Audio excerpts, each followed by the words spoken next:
Dôležitá tu je osoba, áno, v islame. Islám hovorí, že ku konci časov príde osoba, ktorá sa bude volať Mahdi. Mahdi. Ak sa niekedy budete prechádzať po Londýne, ja už teda neviem, ako to tam presne je, ja som tam bol pred dávnymi rokmi. Ale všimol som si, že mnohé tie malé obchodíky s tými hamburgermi, čo to bolo, čo vlastnili miestni moslimovia, mali názov Mahdi. Mahdi a niečo. Mahdi má byť vojenský veliteľ, niečo ako nejaký syn Allaha, alebo nejaký takmer nadprirodzený, tak poloboh, ktorý má prísť a tento Mahdi má dobiť vlastne ten zvyšok sveta. Predovšetkým Európu.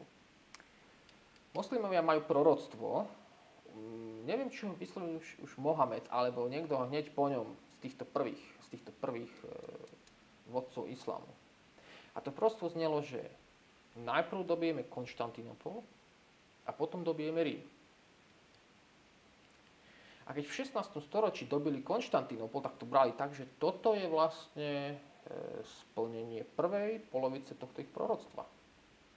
A vlastne až do dnešných dní oni stále veria tomu, alebo očakávajú, že sa naplní aj tá druhá časť toho proroctva, že dobijú Rím, spolu s ním zvyšok Európy, sveta, kto vie.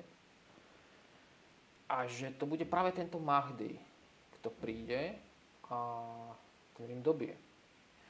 A čo je mimoriadne zaujímavé, a to už je skôr niekedy na nejaké iné video, niečo podobné hovoria aj katolické proroctva. Že príde akýsi islamský dobyvateľ, dobije veľkú časť Európy, dostane sa až kam si do polovice Francúzska. Je možné, že to bude tento Mahdi, ale že tam vlastne bude zastavený nejakým iným kresťanským vladárom, alebo nejakou kresťanskou osobou, nejakým potomkom francúzskych kráľov, ktorý vlastne vyženie týchto islamistov spolu, myslím, že neviem, či nie s Rusmi a Číňanmi vlastne preč z Európy a oslobodí od nich Rím, mesto Rím.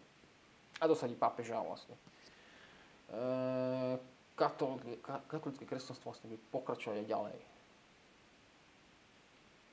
Takže tak, no.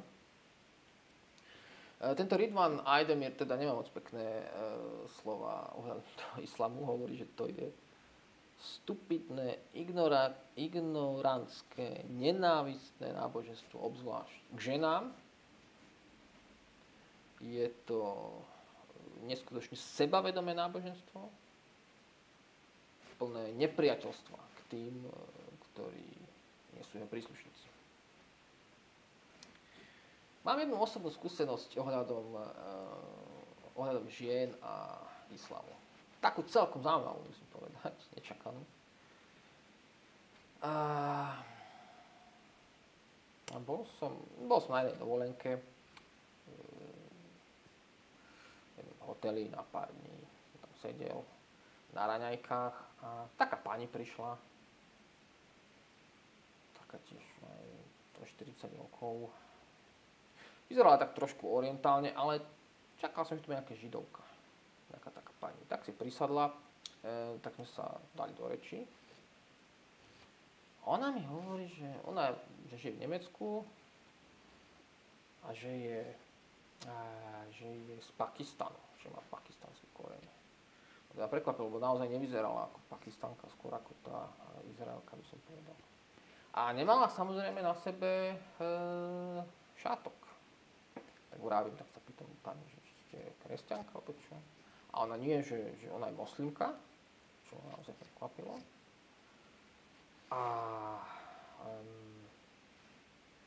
No áno. A tak mi vraví, že o tom islame a tak vraví, že že jej sa to ako si, pýtala sa na nebo.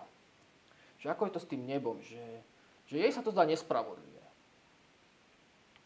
Že keď muž príde v islame do neba, tak tam má tých svojich, ja neviem koľko, 23 panien. A vravia, čo my ženy? Pre nás tam nie je nič. V islame nebo nič nesľubuje ženám.